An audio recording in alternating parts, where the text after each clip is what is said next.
Ladies and gentlemen, it is the first ever episode 1 of OSP, Old School Perspective.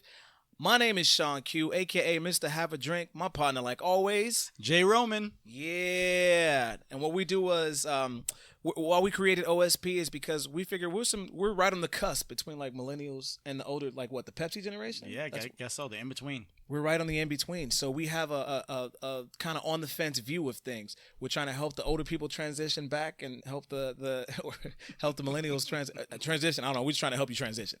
We want to keep you up to date on what's happening. So that's pretty much what we do, and why we started this. This is our first show ever, so we decided as a theme of the first show we would talk about some of our firsts. Since you don't really know us, we want to give you a chance to get to know us on some in-depth shit. Like, are you sure that's safe?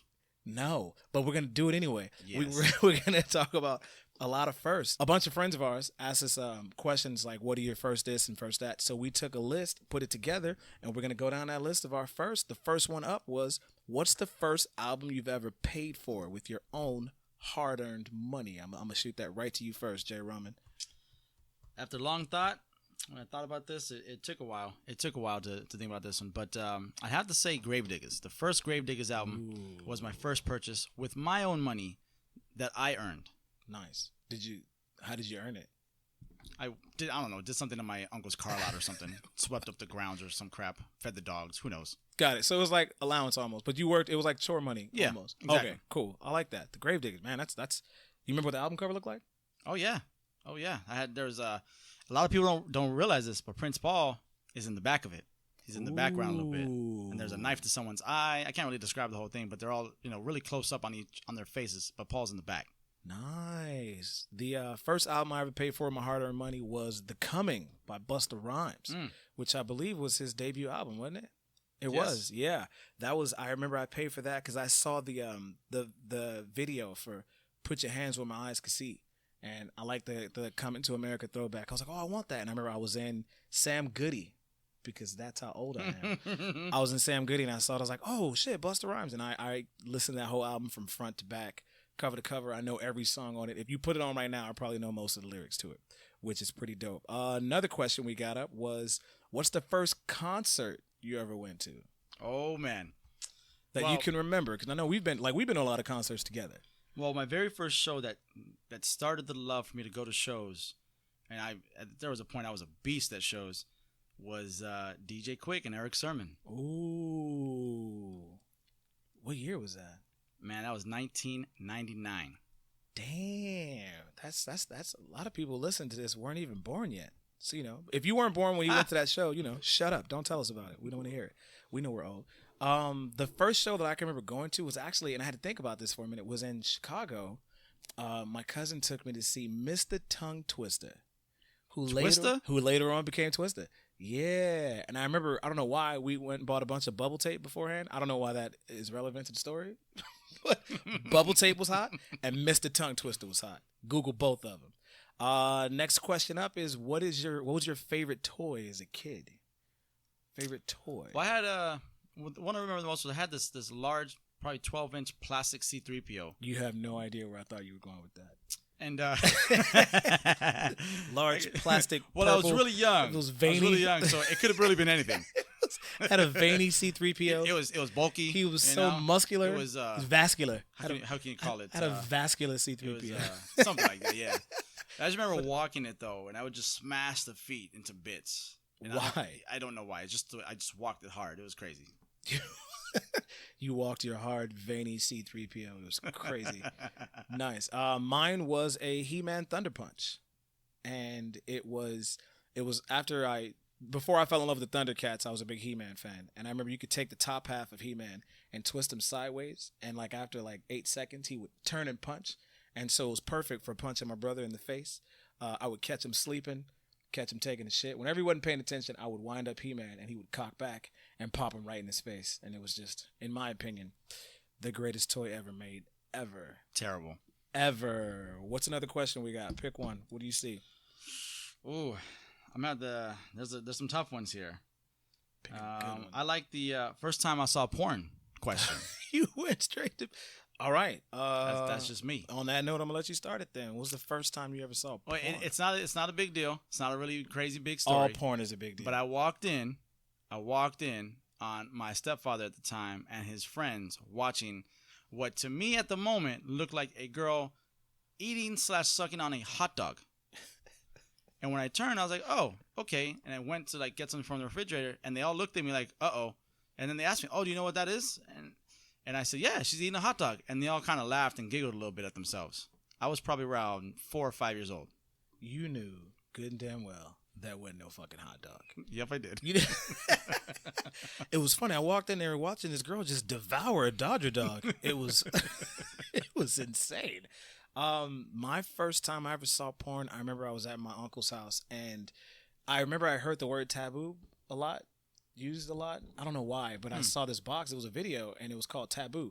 And it's funny because he was kind of irresponsible because it was like right next to like cartoon tapes, like Looney Tunes and shit like that. And it was like Taboo. I was like, That's you know strange. what? I'll just watch Taboo. And I put it on, and obviously, like all porn that you find in somebody's house, it was in the middle.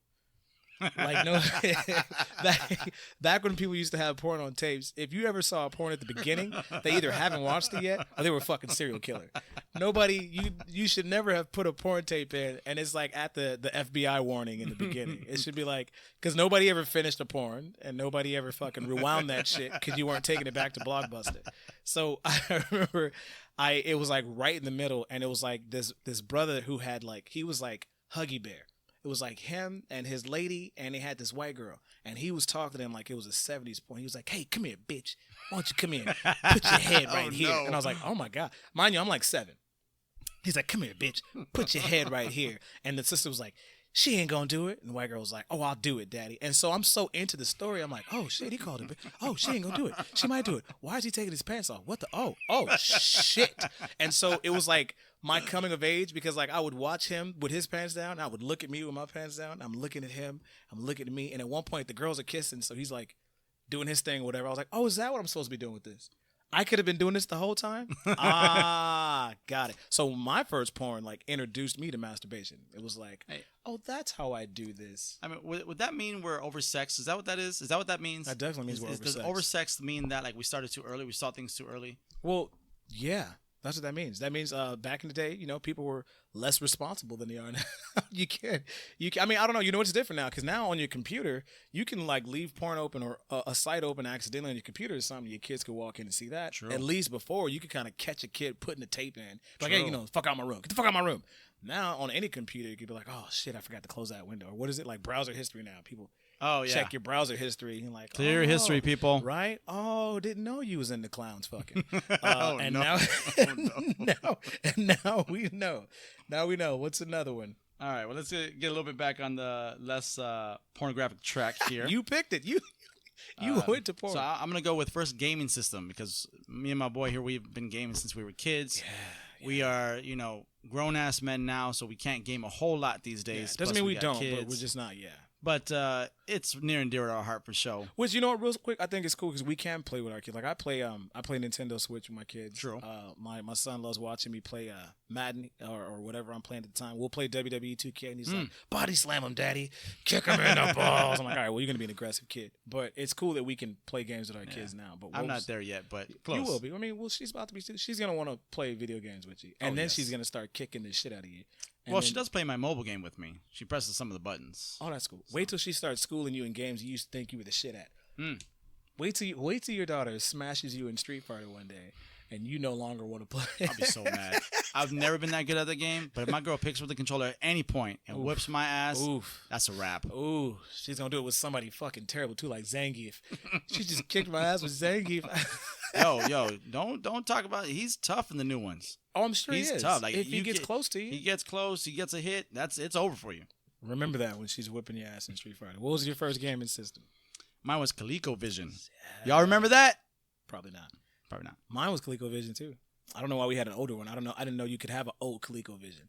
I don't think you can. I don't know if they ever came out with next gens or generation 2s. Maybe because we found it. Like we didn't. My dad didn't buy it. We found it like in the basement of the new church home we moved into. Like my dad's a preacher, so we always lived in the parsonage, the house next to the church, and we moved there, and they had a bunch of boxes in the basement, and they had a ColecoVision. and it had only been out it wasn't even out that long. The fact that it's like somebody bought it, kid didn't like it, and they just threw it in the box and put it in the basement. So we had a used ColecoVision. Man, when I think about it, I have no idea where ours came from. I was so young playing it. I have no idea where it came from. Nobody knows where any ColecoVisions came from. I haven't seen the Netflix documentary on ColecoVision yet, but they have like Atari ones. And what was it, like the games when they have or whatever? Or where were you when these toys came out? Yeah. I think they started Atari. Nobody really mentions ColecoVision. Yeah, no, they didn't start. Atari just took over because they were just better. Yeah. Did you have an Atari? I had an Atari. I never had an Atari. I played with my friends a lot, but I never had one myself. We had an Atari. Because we liked the ColecoVision, we wanted a newer one, so instead Atari was out. They got us Atari. Makes sense. I got to say shout out to my parents for that. My dad was real good about that. If we only got one toy every year, it was whatever game system was out. So it was like they would save up. So we got the Atari when it came out, the NES when it came out. Not all of them. Mm-hmm. Like we didn't get like the TurboGrafx 16. Yeah, my same. friend had Sega CD. We just had regular Sega. We got Super Nintendo, stuff like that. And then, when I got older, I started buying my own. But shout out to my parents for doing that, for actually keeping us up to date. So that was one of the things we didn't get made fun of for. Okay. Because our clothes were shit. Well, to go off the game systems and to make it a little further, then what's the first game you bought? Bought. I mean, I remember I saved up my allowance money and I bought something, but I'm going to go after you. So, because mine, I bet you mine's more classic than yours. Okay, it probably is because I came into money a little bit later. My very first game that I bought with my own money was Crazy Yvonne for PlayStation Original. Crazy Yvonne, what is that? It was a mech game. It was like almost like Sega CD, to where it was a mech game, and you would control your mech and your robot, and every once in a while his face would pop up, and it would be like a live action person there.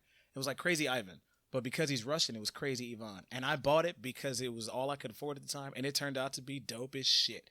So dope. I gotta look this up. Please Google it. Check it out. We'll look it up right now. Crazy Yvonne was the game I played, and I bought that game, and I played it all the time. After that, it was Final Fantasy VII, and you couldn't tell me shit. What was the first one you ever paid for? Zelda. Which one? Gold cartridge. Doesn't get more classic than that. Although I don't own it anymore. It was lost a long time ago. Oh, of course it was. A lot of nerds just got real excited when you said that. Gold cartridge? Gotta embrace yourself. Know thyself. Oh yeah. Which is funny because I feel like a lot of stuff that we used to do is considered nerdhood now. It was nerds back then. Now it's just some cool shit that everybody does. I think everybody's a nerd now. True. Everybody's into nerdy shit because they made it popular. First game system. First game. I like that. Pick another one. What else we got? I like the first embarrassing moment. I'm keeping it light. There's a couple other serious ones on here, but I'm keeping it light. Okay. Go. You want to run with it? You want me to go first? I want you first on this one. Okay. My first embarrassing moment when I was growing up in Chicago. I'm from Southside Chicago, by the way. When I was growing up there, we moved a lot because, like I said, Pops was a preacher, so we would always go to a different church. And we were in a different church, like a different school, almost every 2 years. And so it was like my first day at this new school, and we didn't know that. I'm sorry, everybody knew but me. I didn't know that you had to wear your gym clothes under your regular clothes. And so it's like a Tuesday. It's like noon. Teacher was like, all right, everybody get ready for gym. Everybody stands up, starts getting undressed. I'm following the trend. I stand up, I start getting undressed. I didn't realize, I think it's because I was sitting like in the back corner facing the wall. I didn't realize that people had gym clothes under. So I got all the way down to my Fruit of the Looms, my tighty whities. I was basically naked. And when I turned around, everybody's looking at me like, what is the new kid doing? And I was looking like, where the fuck did y'all get them clothes from? The teacher was like, Shaun, you don't have gym clothes? I said, no, I didn't know we were supposed to. You probably should have sent that home to my parents. Nobody told me this. So I just stood there in my tighty whities, just staring at the whole class. So when people have those dreams like, imagine you're naked in front, I don't have to imagine. That shit happened in real life. That was like my first embarrassing moment. That's why it's like hard as shit to embarrass me nowadays, because I've had some embarrassing things happen. But that was the first. That was the beginning. Oh, man. Let me get yours.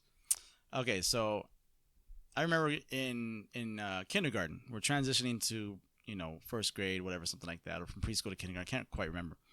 So what they did at this school in particular is in LA somewhere, and they would pick the students, and when they said their name, they would say the teacher. So you had to either go right or left in the auditorium to go to that teacher. Right.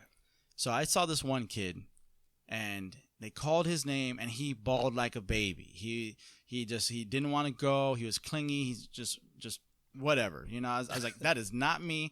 And granted, remind you, this is me at the age of 5. I'm looking at this kid like, wow, you are an embarrassment. That is not going to be me. I'm going to be smooth with it. When they call my name, I'm going to slide down the aisle and I'm like pop up, like bam, here I am. Like James Brown. He goes like, hey! I guess so, yes. But at the time, I watched a lot of things like Beat Street and stuff like that, so this is what's in my brain. They call my name, and what do? I grab my mom's leg, and I start bawling. Of course. And I cling to it, and she has to drag me down to the teacher and take me to the teacher. And of course, I calm down, but wow, I was completely opposite than what I imagined myself. It's funny because if there's a kid after both of you, he's like, I'm not going to be like any of those motherfuckers. Yeah. You did that. I just want you to know, there it is, Googled. Crazy Yvonne for PlayStation 1, 5 out of 5 on eBay, which means nothing to me, but I want you to know it was a real game, and it was pretty dope. Had to put that out there. A mech first-person shooter, 1996. I guess. Why would I make that up? Then again, you know what? It is PlayStation. I didn't have PlayStation at that time. I got mine later, so I would have never seen this. But see, I didn't like Crash Bandicoot and stuff like that, so I wanted something that looked older, and Crazy Ivan was older, and it was actually a dope-ass game. Gotcha. That was a period of time where I actually didn't really have a new system. I had my Genesis that I played. Genesis. I still had a bunch of games I played on that. What is your favorite Sega Genesis game? It has to be Sonic. I played all the Sonics over and over and over. Yeah. And then it just got to the point like, okay, beat your own high score, do it in one run. Right. You know, get friends over, do whatever you can. After that, I don't really know what else. There was like a comic book one where I had to go up and down these comic panels that I never beat. It just got too hard at some point for some reason. Most of them do. Stuff like that. Mine was, it's funny because I remember I used to go to the Blockbuster video tournaments. So I played in the Ninja Turtles tournament and the NBA Jam tournament. But my favorite game on Sega was X-Men. Nice. Because you could do the walkthrough like with Wolverine, because Wolverine is my favorite. You could walk through Wolverine. X-Men was mine. I would play that whole game all the way through as many times as possible. Yeah, I didn't play that one a lot. Yeah. I remember... that's when I met Psylocke. I'll tell you right now, at that time, if you would have come over and played me in NBA Live 95, I would have whooped your ass. You know what's funny is you made that reference because Common says that. Common said that joke, whoop any man's ass in NBA Live or something like Bring it on, Common. If this somehow makes it back to, at that time it was common sense. So if it gets back to common sense, when you're not on the street, jumping in freestyles in Hollywood, you want to pick up some sticks and play some Live 95, my boy is always ready. Genesis is in the garage. Oh, man, you might want to have to dust that off. Another one we have is first movie seen in theaters. I like this one because especially like I'm a huge movie buff. We're big movie buffs. We watch a lot of movies. And we've watched movies for a long time. So we've seen a lot of movies. But the first one seen in theaters, what is the first movie you saw in theaters that you can remember? Man, the first one I can remember is I was at the drive-in. Yeah, the drive-in. Shout out to anybody. Like I know there's one in I think not Upland, but out that way there's somewhere out there. The Tiki Drive-In. Somewhere where it's very hot. Oh, but at night it's dope. Yo, if you get a chance to go to a drive-in, you haven't been, please go to a drive-in. It's one of the dopest experiences, man. You get to watch a movie outside with a bunch of other people. It's not cramped like in the theater. You're in the comfort of your car, especially if you got a pickup truck. You turn it around, put a blanket back there, drink whatever you want, chill and watch the movie. Bring whatever meals you want. Right, man. Go to a drive-in. Trust me, it's worth. Mission Tiki Inn is what it's called. They still have it. Interesting. We got to go to one. To still have a drive-in. I will be there one day. Yeah, we got to go check one out. But you were at the drive-in, and what was the movie? I was at the drive-in, and I remember seeing Nightmare on Elm Street 3, Dream Warriors. I have so many things about that movie because I feel like everybody who saw Nightmare on Elm Street 1 and 2, a lot of black people was like, because remember, I was in Chicago, and it was like mainly black people. It was like, man, if that was me. So then they introduced Kincaid. Kincaid was the black people's answer. If that was me, and he was just like what we thought he would be. Fuck you, Freddie. Anybody scared of you? So racist. Jive turkey, motherfucker. That's how he would say. He was so douchey in that. It was awesome. He's like, I ain't scared of you, Freddie. He had to he looked like Rerun if Rerun was in the gym a lot. Yeah. Like, anybody scared of you, Freddie? I'm Fred Berry.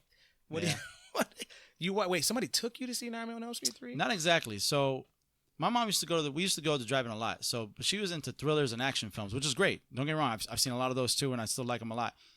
But behind me, because I had liked Nightmare on Elm Street series I had seen on cable, it was on another theater. So I actually did not get to listen to it. But because I know the gist of it, I watched the whole thing as it aired. And for a lot of you who don't know, drive-ins used to be double features. Yep. So they showed that, and I don't even know what I saw on the other screen, but they showed that, and I just was focused on that. I do not even remember what my mom was watching on the other side of the car. I just remember looking out the back window, watching Nightmare on Elm Street. And every now and then I can get a peep of the sound.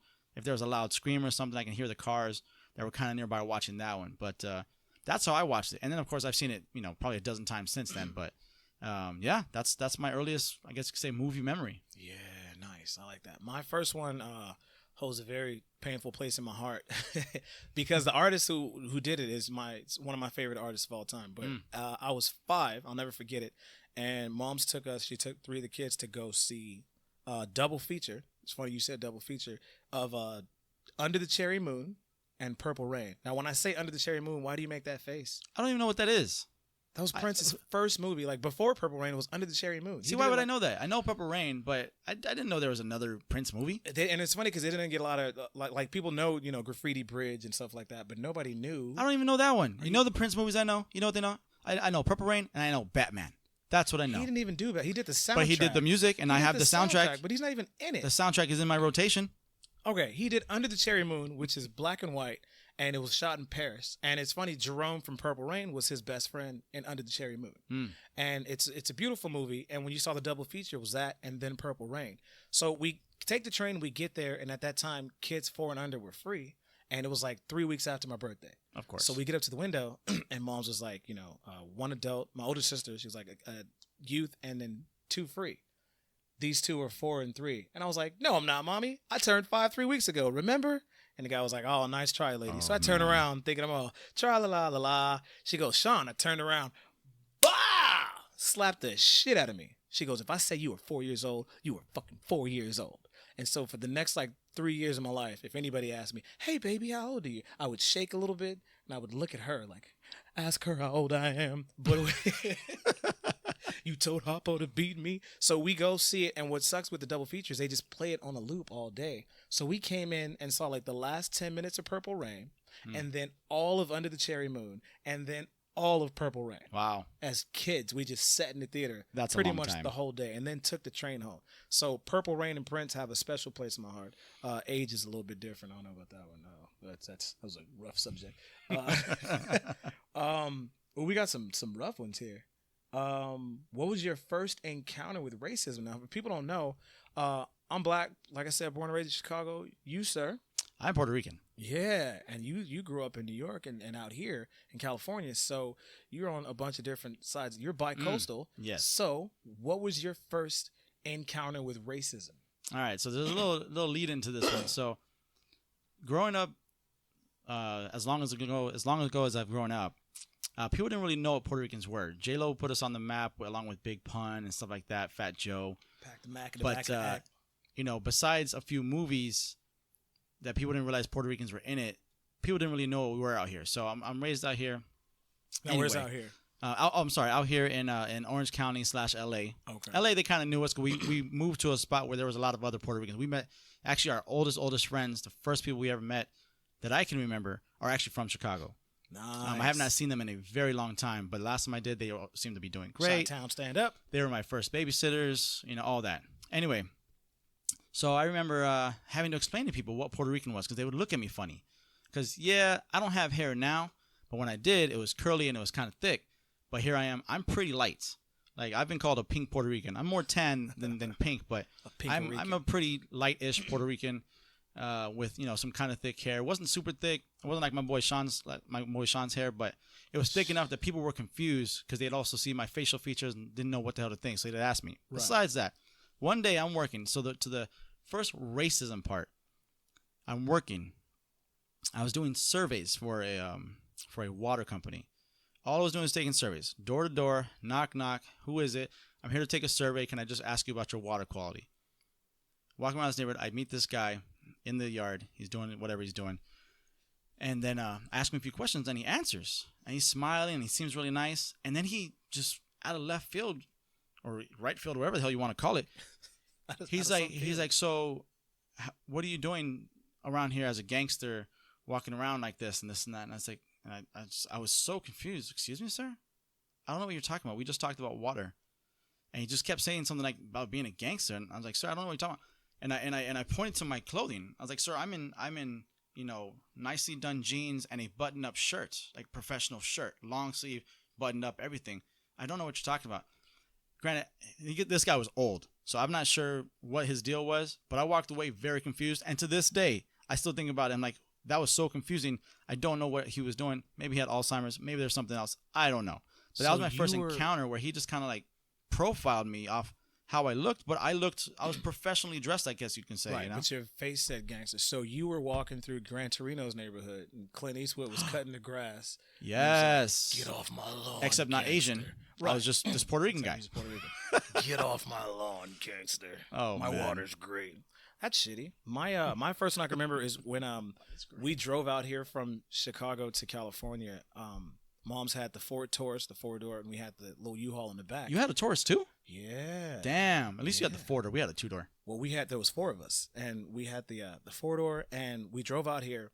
We were passing through Texas, and at one point, I remember Mom's went into this 7-Eleven, and I'm looking the whole time, and there was like these 4 white dudes behind her, and they're kind of looking at her, and she was just uncomfortable. So she didn't even buy what she went in there for. She came out real quick. She started the car, and she's like, we got to go. These guys come out, and they start banging on the car. Like, hey, what are you doing? That's the first time somebody had called me a nigga. Because where we grew up in Chicago, it was mainly black people. Like, I didn't see, like, my first blonde-haired, blue-eyed white person until I moved out here in California, in Orange County. Hold on. Someone just out there just said... Where we were in Texas. You ready? Just said, hey, where we were, hey, N-word. I mean, like, as we're in... She's in 7-Eleven. I can't see what's happening. I see she's not doing anything to provoke them. It was just these 4 good old boys were standing there, and I guess they were kind of like hitting on her or whatever. So she came out, and she gets in the car, dropped all her stuff, didn't buy anything. She starts the car, they come out, and they're like, hey, and they hit the car. They're like, hey, I'm talking to you, nigger. Hey. And I was like, what the fuck? Dead serious. So she backs up, and it's hard to back up with the trailer on the back. So they're like in front of the car for what seemed like forever because we were, What were they doing? Just being stupid. Just being fucking stupid. And so we take off. They followed us for like, I want to say 10 miles. Never like pulled up next to us or anything, just followed us just to freak Mom's out. And she's barely driving. She's shaking and shit. And we finally, I don't know if we got to like the state line or whatever city we got over to next that they just pulled off. But I had to have her explain to me for the rest of the trip, like what happened? Why were they calling us nigger? And what did you say? And why did they do that? And why did they not like us? You're trying to figure out if she triggered something. Yeah. And that was my first encounter with racism. And I mean, it's all been downhill since then, but it made no sense. It came out of nowhere. And like a lot of racism, it had nothing to do with who we were as people. It just was what it was. See, I guess you can say I've been fortunate because I haven't had a lot of just blatant, in-my-face racism like that. And it could be because I'm very light, right. Compared to what people think Puerto Ricans should look like. Right. Like if you see my moms, you see my grandmother, they're very brown. But if you see my other side, you see my grandfather, he was very like light, see-through skin, white. So I'm right in between. So I guess I didn't have to experience that. Or also, I maybe just dismissed it and didn't pay attention because I kind of grew up, not in a nice way, but not in a rough way, but my own mentality growing up and even now was kind of happy-go-lucky. And it was also a fuck you attitude. You know what I mean? And when shit like, Menace to Society and all that stuff came out, and it was like, oh, Old Dog is the America's nightmare. Young black don't give a fuck. Right. That's what I turned into. Young Puerto Rican don't give a fuck. Right. Now I'm, mid-age, I'd say Puerto Rican, kind of give a fuck, but I kind of have to because I have responsibilities now. Right.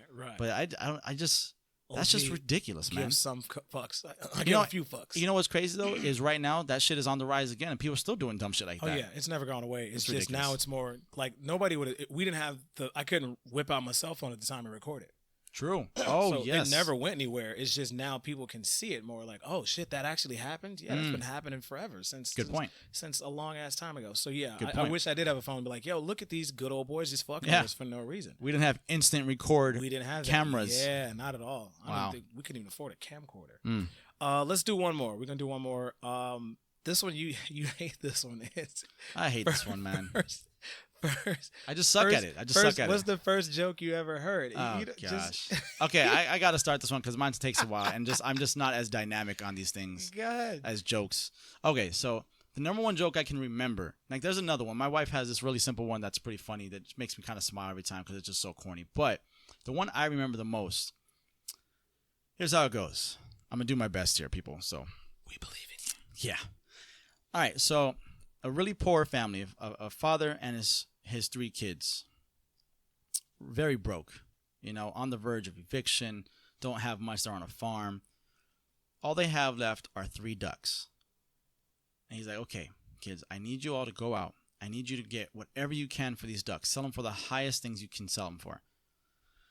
Like, all right, Pops, we're gonna make you proud. We're gonna go out there and we're gonna sell these ducks. So they go out and they try to sell these ducks, and they're doing whatever they can. They're offering them to people. And so one person, goes up to one of the kids and he's like, hey, I'll give you $1 for that duck. And the kid's like, all right, sure. Thinks that's, whatever amount of money. Kids, they have no idea about these things.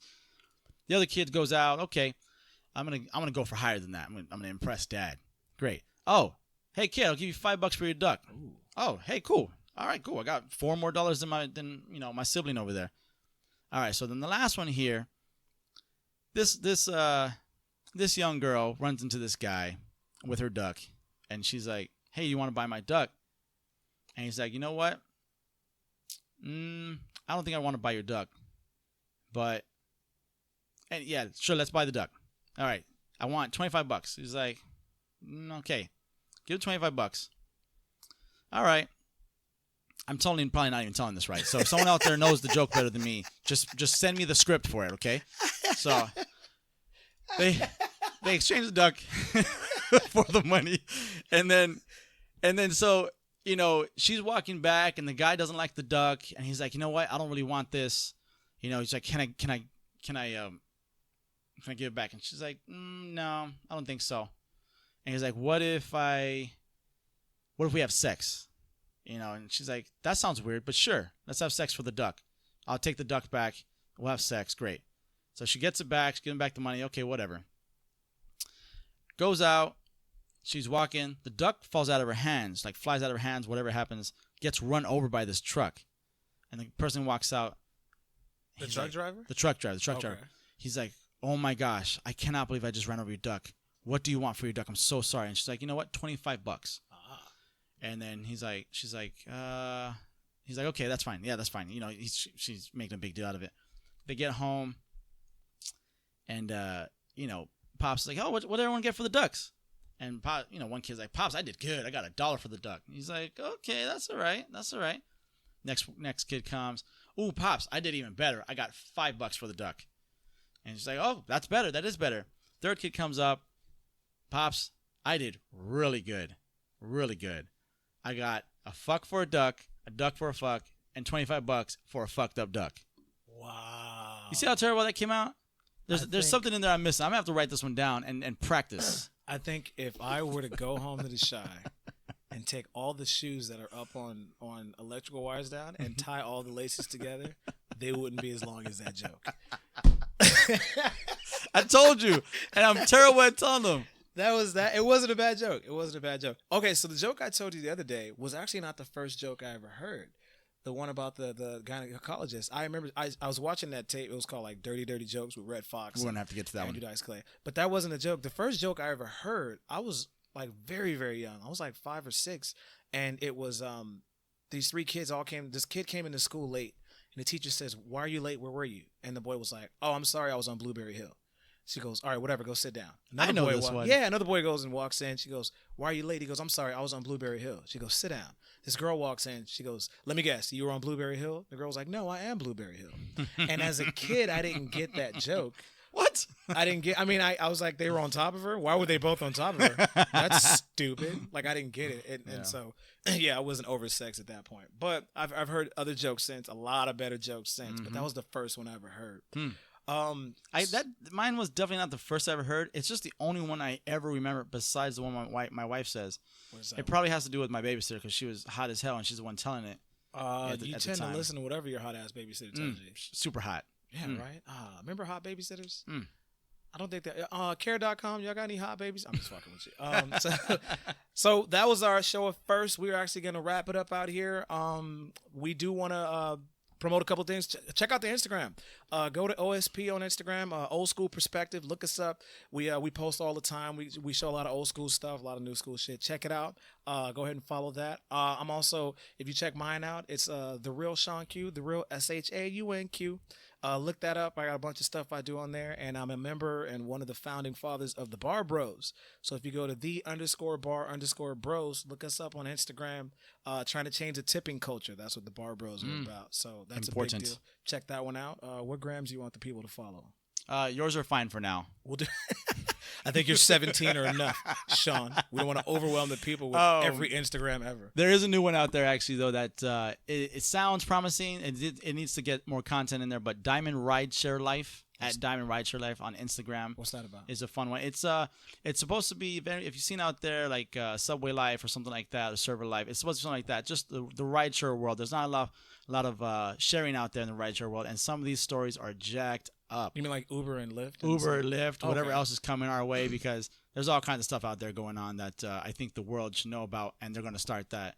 And that should be up and coming. And nice. Give it a follow. Give it a look. So it's like Taxi Cab Confessions, but for yes. Uber and Lyft. Ooh, I like that. Yes. I used to watch that all the time. I like that. All right. Well, we're going to get up out of here. We want to thank you for tuning in.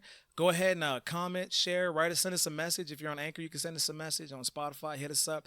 Let us know how you felt about our first, and let us know some of your first, and let us know what you think we should talk about in the second episode. We got a lot of topics coming. We got a lot of cool shit coming through. So hit us up. Let us know your thoughts. We appreciate you. Until next time, I am Shaun Q, a.k.a. Mr. Have a Drink. Be smart. This is Jay Roman. We're out. Peace. Peace.